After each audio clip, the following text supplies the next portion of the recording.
Welcome to Just One Q. I'm Dr. Melissa Horn, a diversity, equity, and inclusion advocate. In this podcast, I chat with industry experts and thought leaders about the latest trends related to diversity, equity, and inclusion in the workplace. Each episode, I ask just one question tied to current events. The goal is to leave you with the tools that you need to drive change in your own life, both personally and professionally.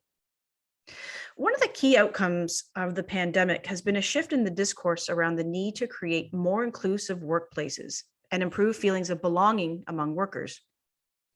Employee resource groups are one way that organizations can and do tackle these issues. It might surprise you to know that employee resource groups have actually been around since the 1960s.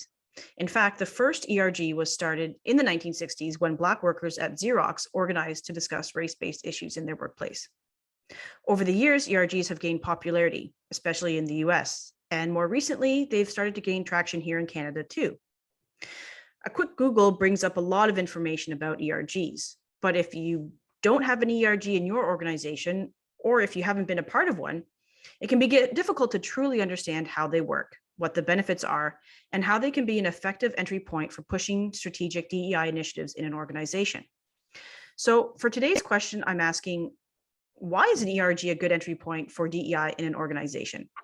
And I'm really excited because today I'm joined by Stephanie Trevino, and she is a co-founder of Better Belonging, which is a nonprofit focused on providing support to ERG leaders, corporations, and DEI professionals. She's an award-winning champion of equality, diversity, and inclusion. Stephanie has more than 20 years of leadership, driving and managing cultural change in male-dominated industries, including kickstarting diversity and inclusion efforts at a global Fortune 500 company. Stephanie, I'm really excited to chat with you about this topic today. So kick us off. Tell us about, for those who don't know, what is an ERG and why is it a good entry point for DEI in an organization? So an ERG is an employee resource group. And I think it's a great entry point because it can mean a different thing at every company.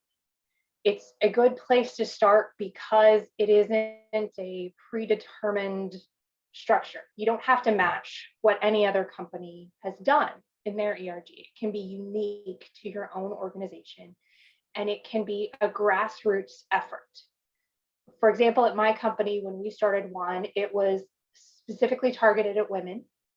And the goal was that women were kind of hitting this barrier kind of at the director level to try to move up within the organization. And so as we formed our group, we thought about, well, what's important to this group of people? What's important to our company? And how do we form this group? But an ERG can be different for any situation. For example, an ERG for young professionals can be more about networking and feeling involved in your company. An ERG specifically targeted to caregivers can be focused on either parents or people taking care of elderly. And it can, those unique challenges that you face with trying to balance work with all of that hard work at home as well. And so I feel like the reason an ERG is a good place to start is because you can pull together a group of people that have similar challenges, similar goals within the organization about how they want to make it a better place to work. And they work together to create the environment that they want to have. I think it would be hard for a single person, right? And a single employee to really make a huge change within an organization all alone. It's a little scary. Mm-hmm. But the advantage of having an ERG is you form this community and you've got kind of that protective cover, I would say, mm-hmm. Right? If you've got a group of 10, then, it's this group giving feedback to the leadership of the company about these are the challenges that our group is facing. This is the challenges that, women moving to a director level or caregivers are having, or, it gives you cover. It's not a single person saying, this is my personal problem. You've all discussed, hey, this is what we're feeling kind of universally. And it gives the leadership of a corporation a little bit more motivation to try to help that group. You're not just helping one individual who happens to have a very, very specific issue. You're trying to address a broader challenge among your workforce. And so those are the kind of the reasons that I feel like it's a good entry point because of that. It can be grassroots and it can be very individualized. That's really interesting. So I know that you're a co-founder of Better Belonging, which it kind of sounds like it's a resource group for folks who want to start ERGs. Can you tell me a little bit about how that came to fruition, how you saw the need, and what Better Belonging is all about? So Better Belonging actually started from a LinkedIn post where one of our team started a Slack channel and said, hey guys, at this point in COVID, it was the middle of 2020, and Mhm. we were all struggling. And one of our co-founders said, hey, I'm going to start this Slack channel and let's all go over there and talk about the challenges that we're having, either building our ERGs, maintaining momentum during this pandemic, all of the problems that we're having related to DE&I, and how do we collaborate to make things better. And over time, it grew from just a Slack channel with a few different threads to people really supporting each other. So you had ERG leaders that were willing to jump in and share their success stories, share their experiences, share a sample charter of how they started their organization. You had DE&I providers that were willing to, again, give their advice, connect back to some of maybe their trainings or things that they've seen. And people at small companies and startups that were looking to start on their DE&I journey that just needed some help. And I found it to be a really great community where people were so helpful in solving those problems. And as you start an ERG, you tend to be, let's say, funding strapped a bit. Mhm. There's usually not a lot of dollars for your first ERG or for the first DE&I initiative. You usually have to gain some momentum before you can get funding. And so it's helpful to not have to reinvent the wheel every time, to be able to Yep. go to this group and say, hey, give me an example. Or if your management did start pushing and say, hey, I need a speaker for this type of event, you could drop into our channel and say, hey, does anybody do this, or anybody know a great speaker that they've had before? Give me examples of a panel that you've done that was really successful. Anybody want to speak on a panel? Those kind of things. And it was just a good community. Now we have struggled a bit. We started in 2020 when people were very excited about being online and talking to each other. Mhm. And we've all got the fatigue from that. And so we've definitely slowed down in the channel. So we try really hard to monitor it and try to make sure everybody gets answers. And we have just some amazing DE&I professionals that are either at an organization or that's their consultants. And a lot of times we can flag them in a thread and they'll pitch in with a great answer and just generally help out the group. And so we really appreciate that. So we just really want people to stay involved so that as people are farther along on their DE&I journey, they can give back to people that are just starting, or they can help you out in a crisis. Maybe I've done this before, but I haven't run into this problem, Mhm. and somebody else possibly has. It crosses industries. I was oil and gas. We had a lot of people that were in tech. Okay. Different industries have different challenges, and we have a lot to learn across those industries as well. And so that's one of the reasons that we really love it. And I've made some great friends that, I've met Canadians Yep. within this, all over the world. And it's interesting how our challenges are similar, and we're really able to share those resources. I want to go like a bit into the nuts and bolts of sort of what it's like to start an ERG and what does success look like? What does that look like? What does it look like to start an ERG for folks who are thinking like, well, maybe I want to start an employee resource group, or even for leaders, if their employees come to them and say that we're thinking of doing this, what are some things that people need to think about if they're starting this journey?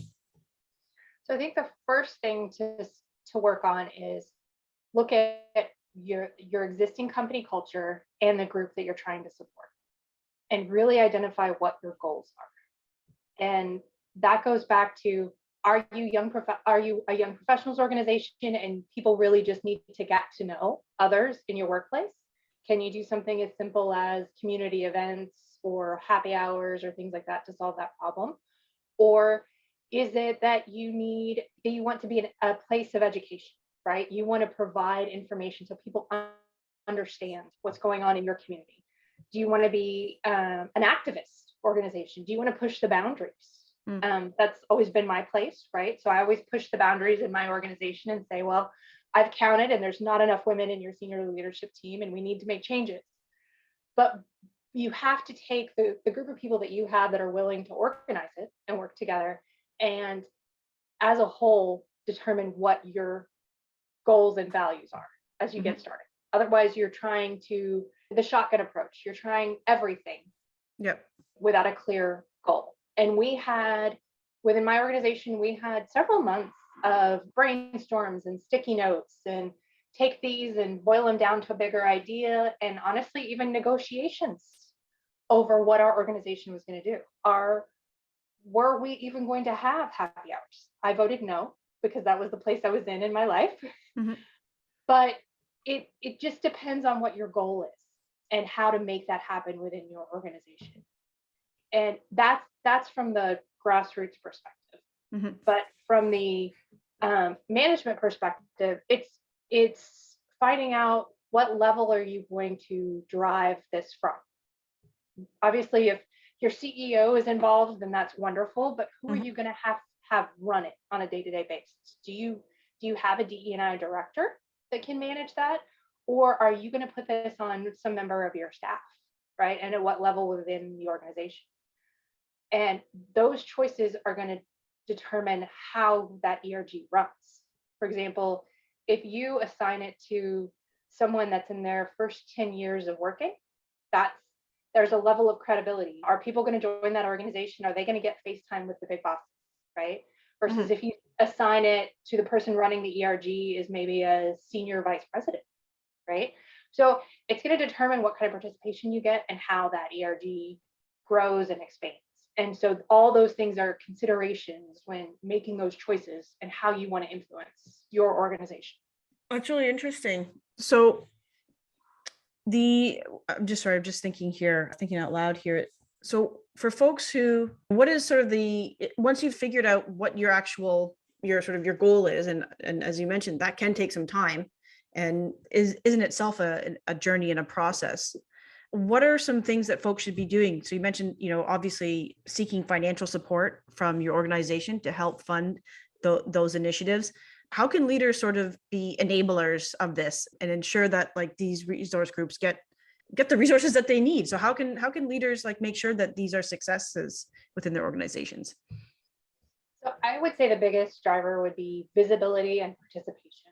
So if you have a senior executive that kicks off an ERG and then never shows up again, that's not going to help your organization. So it's the continued interaction, because no matter what your ERG is doing, if you're working on the culture of your company, then interaction at that senior level is important to everyone within the ERG and having their voices heard. And so if you open yourself up to a willingness to either mentor people that are within that ERG, offer budget, we've done activities like we had senior leaders pick a book and do a coffee book chat with a small group, less than 10, just because then you get to read that senior leader's choice book for the month, maybe, and you get a chance to talk to them one-on-one, and you've got kind of a focused discussion.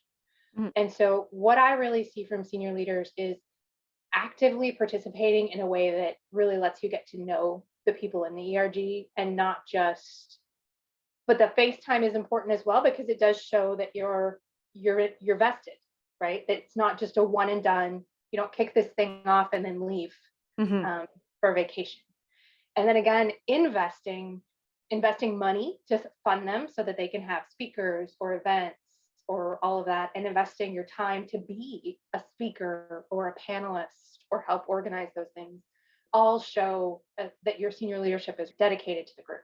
And I just thinking about this, as I mentioned, sort of thinking about the title or the name of your nonprofit is Better Belonging. And I think we think about, people have many different acronyms, DEI, DEIB. The B is becoming more and more important, the feelings of inclusion and belonging. And to help us wrap up this conversation, just sort of talk to me about the importance of ERGs to creating a sense of belonging and inclusion in organizations. So it's funny, when we started our organization, we were calling ourselves ERG Coalition and things like this, trying to figure out who are we. And the better belonging really grew out of that. This sense of, I don't want to just show up at work. I want to belong. I want to feel connected to the other people that work there. I want to belong. And I think ERG leaders, if you're willing to put forth your time, it's usually personal time. It's not usually company time invested in starting an ERG. Then not only are you invested in the company and you want everyone to belong, you want yourself to belong. It's really this, you're just building the sense of community. And to me, it's taking your participation at work from the level of, I show up, I get my stuff done, to I really am thriving in this position. And an ERG can just help connect you to other people within the organization, so that when you have those rough days or a complicated task that you don't know what to do, if within your normal sphere you don't know who to reach out to, it gives you just another couple people to check in on and say, oh man, this particular problem XYZ today is not happening. And they say, wait, hold on. I may not be in your department, but I've heard of this happening before. And you might find a connection that you never knew. And that's just more of those touch points within the organization that really make you feel connected and belonging.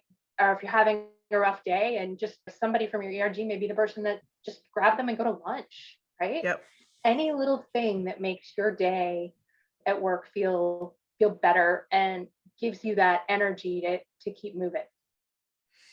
So Stephanie, if people are interested in starting an ERG, if they're currently a part of one but are looking to connect with other folks, where can they find you?